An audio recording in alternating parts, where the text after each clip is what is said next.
Alright, and there we go. What's up, ladies and gentlemen? This is Chris, and this is my channel, Barnon 11970. And as always, thank you for taking the time to listen to what I have to say. And believe it or not, this will probably be a shorter video, because I want to put this in perspective when it comes to Hillary Clinton and her presidential candidacy.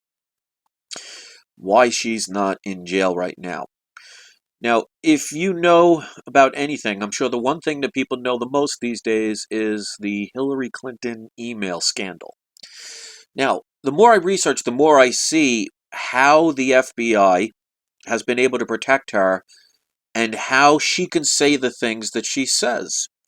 Now, if you notice, anytime she was asked a question about the emails, she would always say specifically, "I did not send anything marked classified." Now, we know already that's not true because they said some of them had the label C on them, and that is classified information. Now, obviously, you and I wouldn't know about that, but she was briefed about this when she became Secretary of State, so she's very familiar with this. Now, if you notice the recent emails that have been coming out, the FBI was basically instructed to declassify some of the emails that were marked classified. Now, would she directly know who did it? No, I seriously doubt she was in the room when these people did that. So this way she could truthfully say, well, I wasn't there, or I don't know, because she wasn't there. So that's a play on words. It's a way to get people to say something and actually mean it, and they wouldn't be lying. So if she was asked the question, well, do you know who changed the emails from classified to unclassified? You could, or they said, did you change it? She could say no. Now, the other thing they were talking about is some people were either, I guess, at least approached, whether they were bribed, threatened, we don't know because we're not there.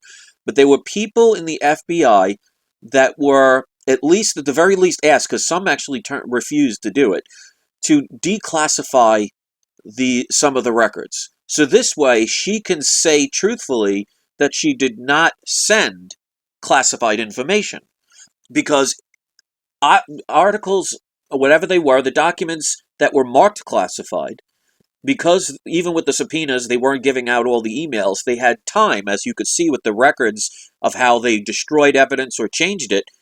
They were taking the emails, some of the emails that she sent, and declassifying them. So then when they came about, they could say, well, look, see, these weren't classified information. So it's all on a play on words, how we're being lied to. And like Rob Thomas says, it's those legalese. If you don't know what that word is, I've told people in many videos to get yourself a Black's Law dictionary, where they use words that you think are just common everyday English words, which is what they are, until you use them in court. In a court and in law, certain words that you think are just regular English have different meanings and different definitions in court. So they're very good at wording things. That's why, for example, 39 times she said she didn't remember. And if you watch any of these congressional hearings, you'll hear a lot of people, if they don't plead the fifth, they say things like, oh, I don't remember, or I don't recall, or they'll say something, for example, I believe such and such happened, or such and such did, because you cannot be held accountable in court for a belief. So they use play on words, so technically they are getting away with it. So it's what's called in the terms plausible deniability when the emails are concerned. Because if she was not the person that told the FBI directors to hide the evidence herself, and somebody in her staff was given permission to do so, and she said, for example, I don't want to know what you're going to do, well, then technically she could truthfully, even under oath, say, well, I don't know what they did, I wasn't in the room, or I wasn't there, or I wasn't in that conversation, which is 100% true. So you could see all the games that are being played, because it's not only the people like Hillary Clinton, it's even the investigators, the people that investigated during all these hearings. Because they know that certain words can be used in law, and it definitely holds true. So who's being held accountable? And you notice if you listen to any of the congressional hearings, where people that were even subpoenaed, were asked, who has the authority to do such and such?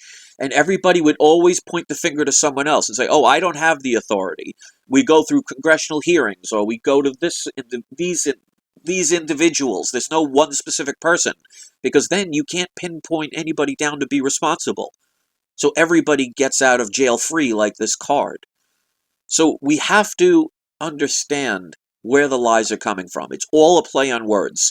So Hillary Clinton can absolutely say, truthfully, according to the law definitions, the legal definitions, that she was not part of those transactions of somebody changing classified information to declassified. So that's why they were doing it, and that's why they were trying to hide the evidence. And then you get people that were in WikiLeaks and whoever leaked this information, they are exposing these things, and they're basically not being covered by the news media. Or if they are, it's very minimal. And people like Julian Assange are made to look like the enemy. Now, I don't know what his complete motives are, but like I've said in previous videos, if you can get good information out of something that's presented to you, even if it's brought out with the worst of, or the evilest of intent, and you could change it into something good or something useful, then it had a purpose. So we have to be careful about these things, especially in law. It's an easy way to get out of things in law if you know the legal definitions. And these people are very well versed in it. Remember, they practice law. A lot of them have been lawyers. A lot of them have been judges. A lot of them have been around courts a lot more than we have. They're very versed in these things. They have people training them what to say and how to say it. That's why they'll never answer a question with a yes or no. They'll always beat around it and everything. And they'll change the subject, or they'll try and drift off. Or they'll say things like, oh, well, like I said, with plausible deniability, you could say, well, I wasn't in the room. I don't know. I can't be responsible for what other people do. And that's technically true. So that's how they get away with it. It's all with words and technicalities. So make no mistake, people out there, ladies and gentlemen. People like Hillary Clinton know exactly what they're doing. They know they were in the wrong. People like Obama know they were in the wrong.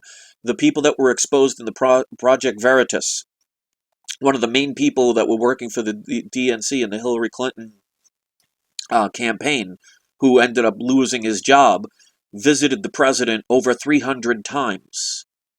And this is a known criminal. So they want to talk about the person that did the Project Veritas as a potential criminal. They don't point out the fact that that person was a potential criminal and met with the president 300 times. What were they talking about? Tea and crumpets? They can make it up whatever they want, because what is it? Our word against theirs? We need to have these people be held accountable for what they're doing and how they are definitely milking the system and taking advantage of these laws, and these laws need to be changed. Laws get changed when the people decide it's time to change them. Remember when they tried to repeal alcohol, and they created an amendment to stop they made alcohol illegal. How'd that work out? And they ended up repealing that. So things can change if people stand up and have their voices heard and no longer consent. So these loopholes in our law system have to be abolished. This legalese definitions, they have to be changed, or at least educated to people and be aware of them. Because we're all being tricked, because we don't have the same abilities to learn things as they do. Doesn't mean we can't learn them, but it's definitely not as easy. That's why I've always recommended to people to get a Black's Law Dictionary, learn legal definitions, learn as much as the law as you can. Because you don't have to be a lawyer to study law.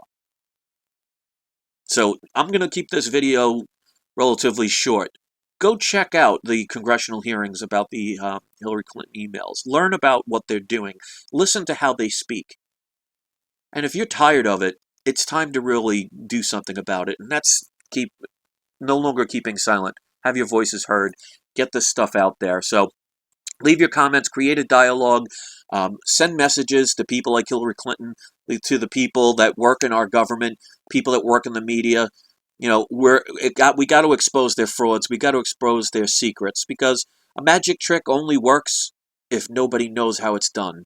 once the trick has been revealed, it's no longer magic.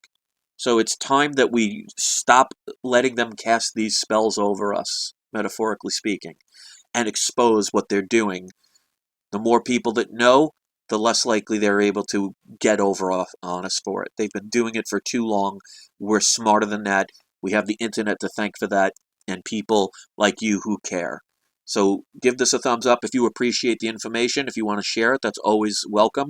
If you want to make your own video, that's perfectly fine. The more people that have their voices heard, the better chances we can get people out there to learn what's going on. And let's stop settling for these criminals. So thanks for watching. I appreciate it always, and I hope you all have a great night.